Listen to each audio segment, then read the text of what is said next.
खुदावंद यीशु मसीह के अलकादर जलाली और खूबसूरत नाम में आज सबको सलाम।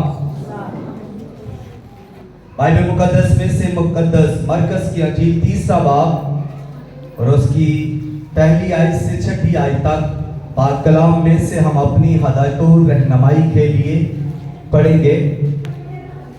मरकस की अंजील 30 बाब और उसकी पहली 6 आयत। और वो उस इबादत खाना में फिर दाखिल हुआ और वहां एक आदमी था जिसका हाथ सूखा हुआ था, और वो उसकी ताक में रहे कि अगर वो उसे सब्बत के दिन अच्छा करे तो उस पर इल्जाम लगाएं। उसने उस आदमी से जिसका हाथ सूखा हुआ था कहा, बीच में खड़ा हो, और उनसे कहा, सब्बत के दिन नेकी करना रवा है या बदी करना, जान बचाना या कत्ल करना? वो चुप रह गए। उसने उनकी सख्त दिली के सबब से गमगीन होकर और चारों तरफ उन पर गुस्सा से नजर करके उस आदमी से कहा, अपना हाथ बढ़ा। उसने बढ़ा दिया और उसका हाथ दुरुस्त हो गया। फिर फरीसी फिलफौर बाहर जाकर हेरोदियों के साथ उसके बरखलाफ मशवरा करने लगे कि उससे किस तरह हलाक करें। खुदावन के कलाम के पढ़े सुने और कबूल किए जाने पर खुदा की कसरत के साथ बरकत हो। सब कहें आमीन। बाइबल मुकद्दस का ये हवाला जो आप सबके सामने तलावत किया गया है, इसमें एक शख्स है सूखे हाथ वाला। तो मसमून भी यही मैं रखूंगा कि सूखे हुए हाथ, सूखे हुए हाथ। खुदावंद यीशु मसीह मोहब्बत से भरे हुए, कुदरत से भरे हुए, रूहुल कुद्स से भरे हुए, गांव गांव, शहर शहर, गली गली जा रहे हैं और वो खुदा के कलाम की मुनादी करते, लोगों को तालीम देते, बीमारों को अच्छा करते, बदरूहों को निकालते और लंगड़ों को चलाते, यहां तक के बस मुर्दा को जिंदगी देते और मुर्दा को जिंदा करते, अंधों को आंखें देते, बेशुमार मौज से करते। और खुदावंद यीशु मसीह ये कहां फिर रहे हैं? गांव गांव और शहर शहर। हम ये बात ख्याल करें कि यीशु मसीह को कुछ फिरने का शौक था, या यीशु मसीह अगर गांव गांव जा रहा है, अगर घर जा रहा है तो उसको कुछ खानों का शौक था। उसके अंदर एक ही पैशन था, एक ही जज्बा था जिसके लिए वो जमीन पर आया और वो बीमारों को शिफा देता और खुदा के साले मकबूल की मुनादी करता और इब्लीस के कामों को मिटाता था। और जब खुदावंद यीशु मसीह अपनी पूरी कुदरत और अपनी पूरी मोहब्बत के साथ एक इबादत खाना में मौजूद है जो किफ्रेनहूम का इबादत खाना है, और खुदावंद यीशु मसीह अक्सर इबादत खानों में ही जाकर तालीम देते थे। अब भी यहाँ पर वो किफ्रेनहूम के इबादत खाना में आए और वो तालीम देने लगे। और जब वो तालीम देने लगे तो वहां पर फकीह और फरीसी थे और उसके अपने शागिर्द भी यीशु के साथ थे। यानी कि वहां पर जो लोग रुवायती तौर पर सब्बत के रोज इबादत करने के लिए आते थे और वो दिन सब्बत का था, इसलिए रुवायती तौर पर यहूदी इबादत करने के लिए इबादत खाना में जमा थे। और खुदावंद यीशु मसीह उनके बीच में आते हैं और कलाम की खिदमत करते हैं। और वहां पर एक ऐसा शख्स भी है जिसका हाथ सूखा हुआ है। अब मुख्तलिफ शख्सियत वहां पर है, यानी फकीह और फरीसी भी है, और एक ऐसा शख्स जिसका एक हाथ सूखा हुआ है। अब ये फरीसी फरीसी जो यीशु मसीह का ताक़ब कर रहे थे, जो यीशु मसीह के दुश्मन थे और यीशु मसीह के मुंह की कोई बात को पकड़ना चाहते थे, उसके किसी फेल पर उसे लांछन करना चाहते थे और उसके मंसूबे वो उसकी हलाकत के मंसूबे तो वो पहले से ही बना रहे थे।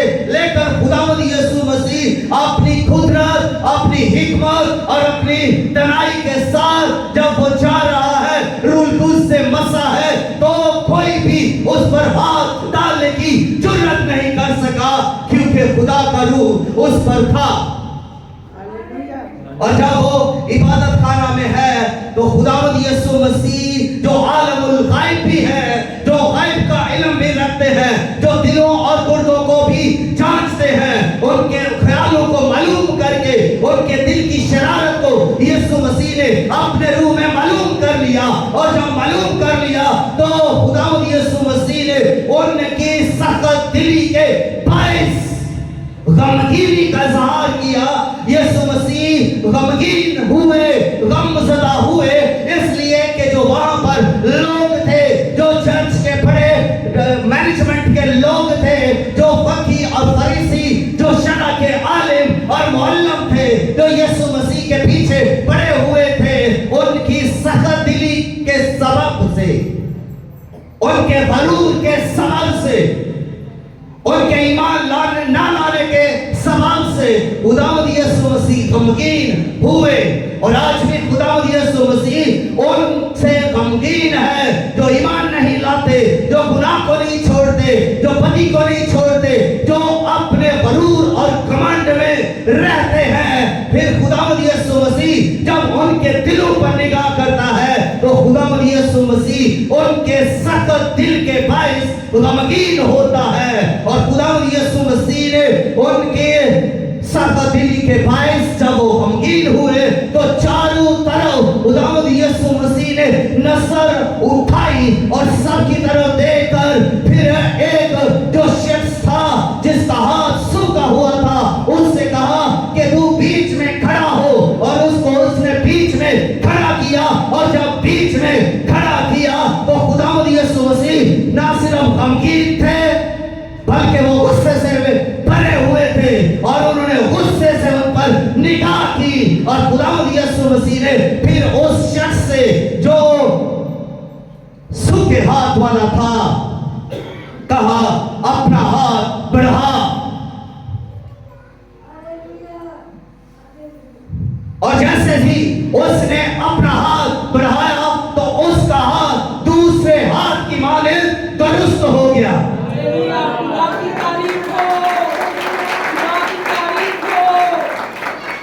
हालेलुया, मोजज़ा हुआ है, खुदा की कुदरत जाहिर हुई है और पीछे तक खामोशी है। हालेलुया, ये दो हाथ, दो पर्सनैलिटीज हैं।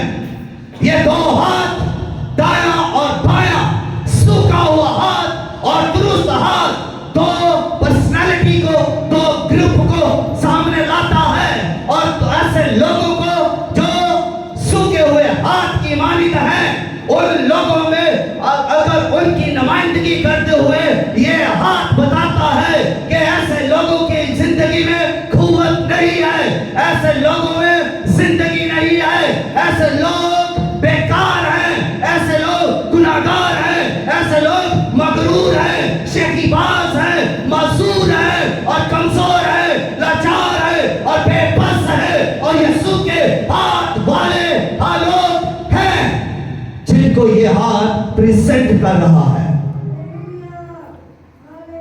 ये वो लोग हैं जो इबादत को अहमियत नहीं देते, इबादत नहीं करते, संडे के रोज भी चर्च आना पसंद नहीं करते, या कभी कभार आते हैं और खुदा से नहीं डरते, घमंड में रहते हैं, नशा करते हैं, बगावत करते हैं, जुल्म करते हैं, चोरी करते हैं, ज़ना करते हैं, गुनाह पर गुनाह करते ही रहते हैं। और वो झूठे और फ्रेबी और ठीक किस्म के लोग हैं और इनमें कोई जिंदगी नहीं। और ये सूखे हुए, ये बेबरकते हैं, ये रुकावट का बायस बनेंगे।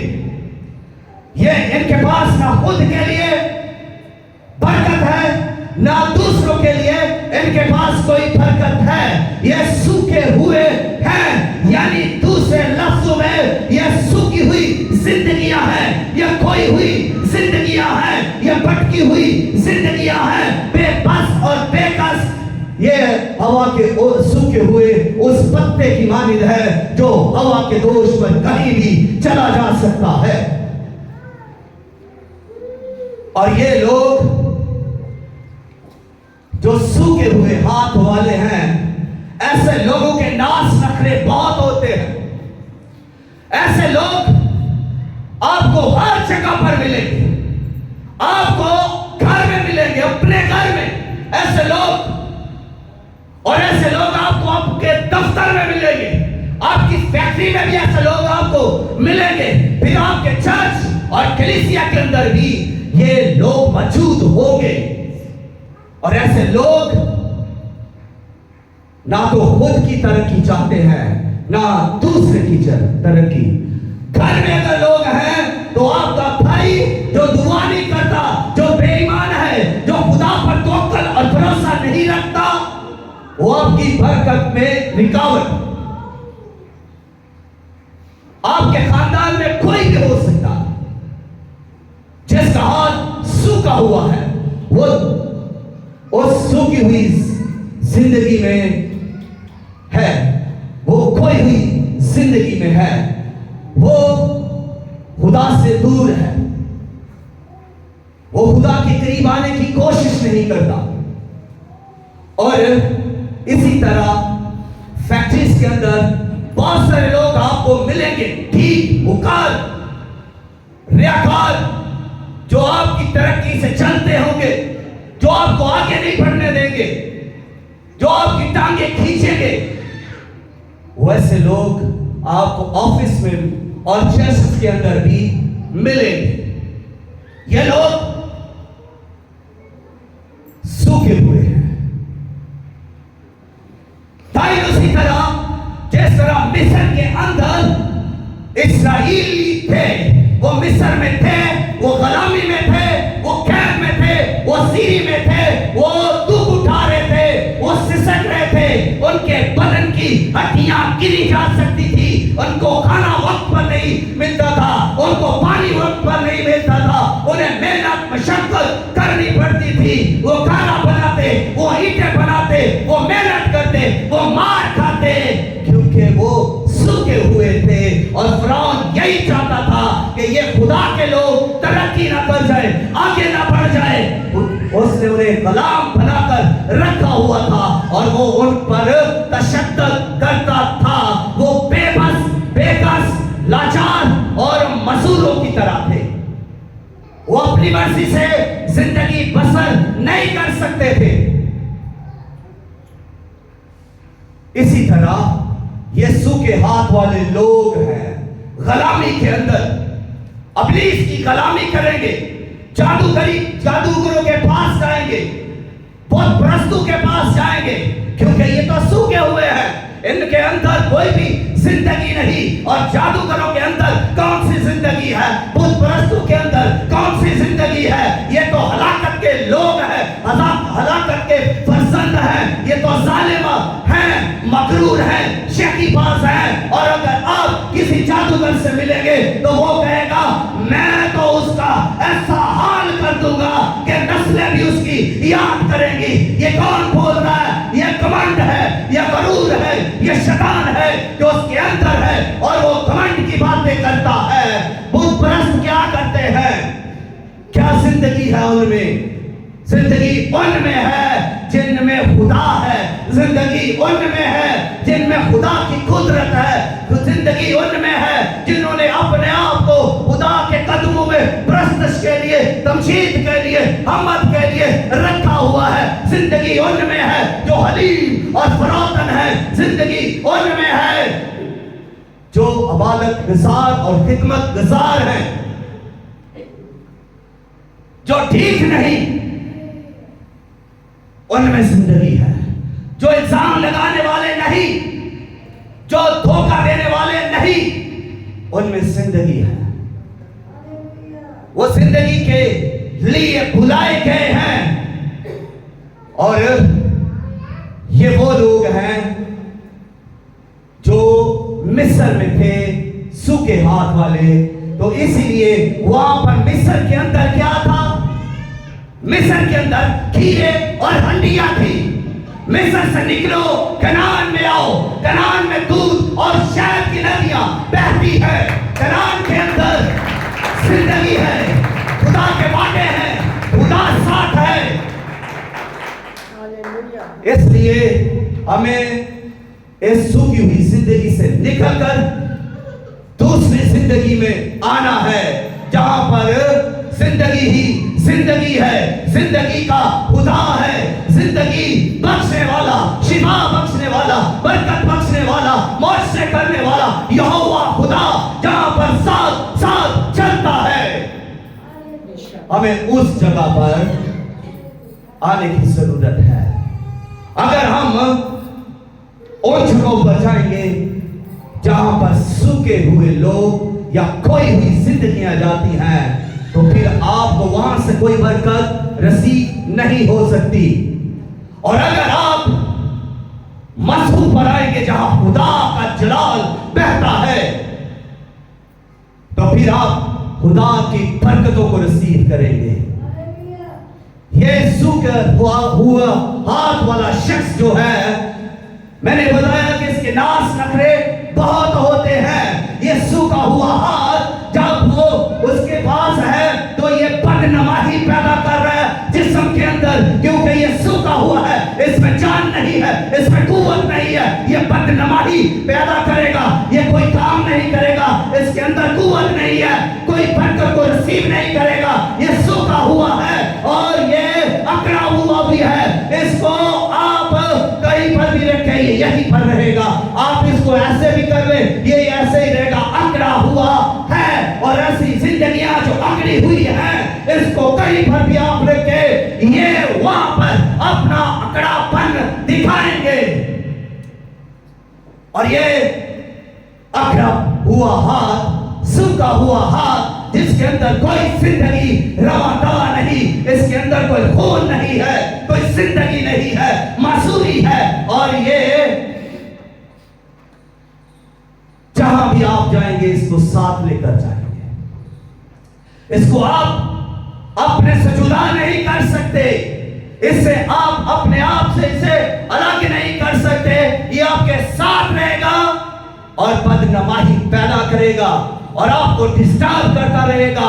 आपकी बरकतों में ये रुकावट ही बना रहेगा। ऐसे लोग रहते बड़ी शान से, इनकी ख्वाहिशें आला मुकामों की है, इज्जत शोहरत की है। ख्वाहिशें तलाश करेंगे ये मुकाम और रुतबा को, मियार को ढूंढते फिरेंगे। हालांकि ये सूखा हुआ हाथ है, लेकिन ये कहेगा मुझे तो पहलू में रखो, और उसको भी रखना पड़ेगा यहां पर, ताकि ये और बदनुमाई पैदा ना करे।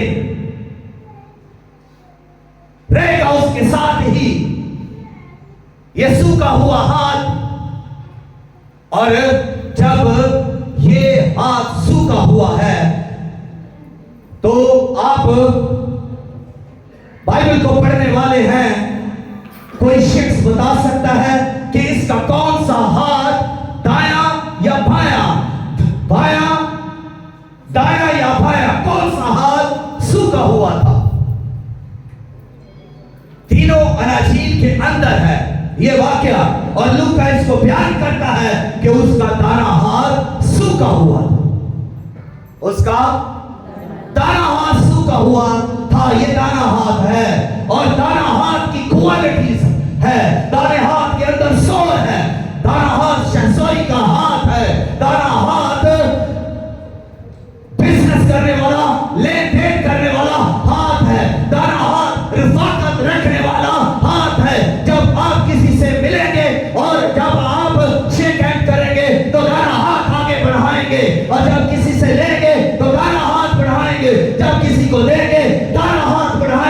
जब भी आप इस हाथ को किसी को संभालने के लिए आगे बढ़ेंगे तो यही दाना हाथ आप बढ़ाएंगे। और जब आप किसी की मदद करने के लिए भी आगे बढ़ेंगे फिर भी ये दाना हाथ ही आगे बढ़ेगा।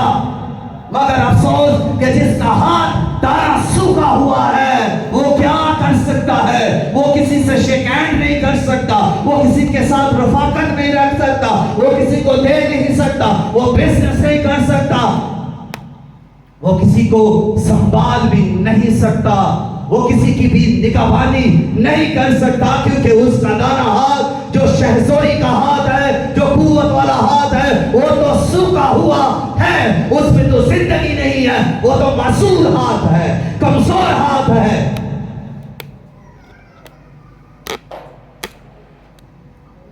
और ये हाथ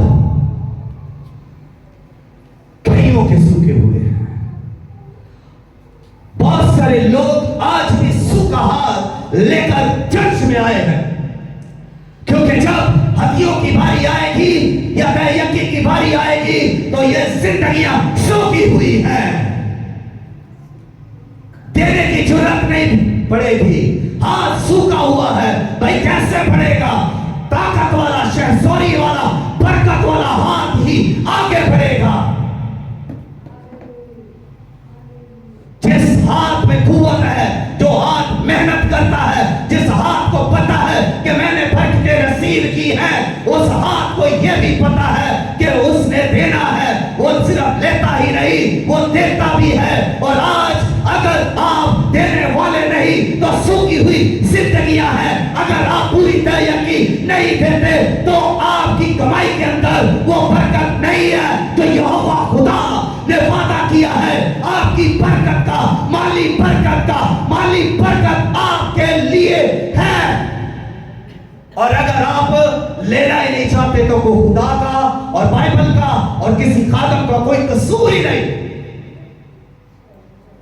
बाइबल आपके सामने है, खुदा आपके साथ बरकत देने के लिए चल रहा है, मगर आपको फुर्सत नहीं, आपका हाथ ही सूखा हुआ है, आप आगे नहीं बढ़ाते बरकत लेने के लिए। जरूरी है अपना हाथ बढ़ाएं, रिसीव करने के लिए अपना हाथ बढ़ाएं, देने के लिए अपना हाथ बढ़ाएं। सूखा हाथ नहीं खुलता, बंद रहता है। और अगर आपके हाथ बंद रहते हैं तो फिर समझ जाइए कि आपके हाथों के अंदर कितनी जिंदगी है। जिंदगी उस हाथ के अंदर है जो खुदा के फरमान के मुताबिक चल रहा है। आप तुम्हारे का पैसा इकट्ठा कर रहे हैं, ज्यादा से ज्यादा कोशिश है कि हमें मिले, लेकिन किसी के अंदर ये जुर्रत दिलेरी नहीं कि खुदा के घर में भी देना है, खुदा के कामों के लिए भी देना है, खुदा के मकसद के लिए भी देना है, खुदा की बादशाही के लिए भी बोला है। जो बोएगा वो काटेगा, जो बोएगा नहीं वो काटेगा भी नहीं। जहां बोया नहीं जाता वहां से बो ही आएगी। बीज डालेंगे तो वो फसल उगेगी। हमारा बीज दो तरह का है, एक बीज होता है, एक वो होता है जिसको हम इस्तेमाल करते हैं। लेकिन बीज को अगर आप खा जाएं, किसान खा जाए तो बोएगा क्या, उगेगा क्या? सूखे हुए हाथ ऐसा ही करते हैं। वो चर्च का भी हिस्सा खाएंगे, वो पास्टर का भी हिस्सा खाएंगे, वो खुदा का भी हिस्सा खाएंगे, वो खाते ही जाएंगे क्योंकि उनको खाने की आदत पड़ी हुई है। वो खाने से बाज नहीं आएंगे। बाइबल कहती है अगर तू खाऊ है तो अपनी गर्दन पर छुरी रख। बासा कितना खाएंगे? बिल आकर जिंदगी खत्म हो जाएगी और हम कब्र के अंदर होंगे और ये घर सड़ जाएगा, ये जिस्म जिसके लिए हम अपना सारा पैसा लगाते हैं, उसके फैशन पर, उसके कपड़ों पर, उसकी खुराक पर, लेकिन खुदा का घर, खुदा के लोग, उनकी कोई फिक्र नहीं, सिर्फ अपने बदन की फिक्र है। कभी आपने अंदाजा नहीं किया होगा कि इस घर को जरा और से देखें कि इसके अंदर किस चीज की कमी है। कभी भी आप हर संडे आते हैं, किसी ने दीवार को नहीं देखा होगा कि इसमें आप अपने घर को देखेंगे तो आपको फौरन याद होगा हमने इसकी सफेदी करवानी है, यहां से ये टूटा है, हमने इसकी मरम्मत करवानी है, हमने अगर वो कच्चा है तो गारा लगाना है, फौरन हम करवाएंगे। लेकिन खुदा के घर नो, हम देखते नहीं है, आएंगे सही घर में लेकिन देखेंगे नहीं खुदा के घर को।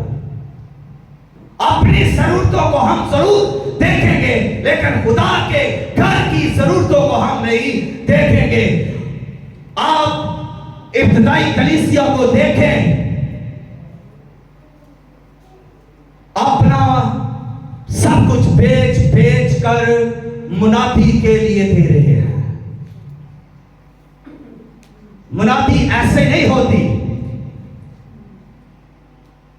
मुनादी के लिए खर्च होता है, करूसट के लिए खर्च होता है, सेमिनार के लिए खर्च होता है, यहां जो इबादत होती है इसके लिए भी खर्च होता है, ये चर्च है इस खर्च होता है इस पर।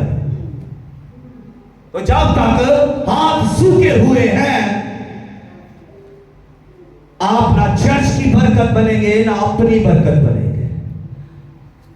सोचे आज आपकी पर्सनालिटी कौन सी है, आप किस ग्रुप के अंदर हैं, सूखे हुए हाथ वाले ग्रुप के अंदर हैं या दुरुस्त हाथ वाले ग्रुप के अंदर हैं। हमें थोड़ी देर गौर करने की जरूरत है।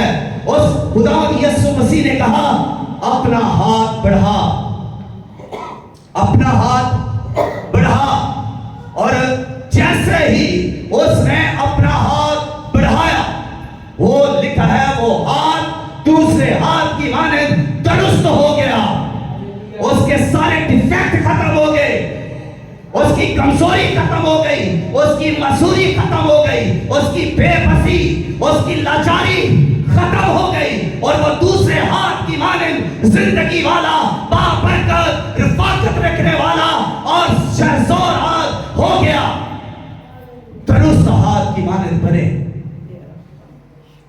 वो दुरुस्त हाथ की मानंद हो गया जिस रोज आप यीशु मसीह पर ईमान लाते हैं, जिस रोज आप बपतिस्मा लेते हैं, आप दुरुस्त हाथ की मानंद हो जाते हैं।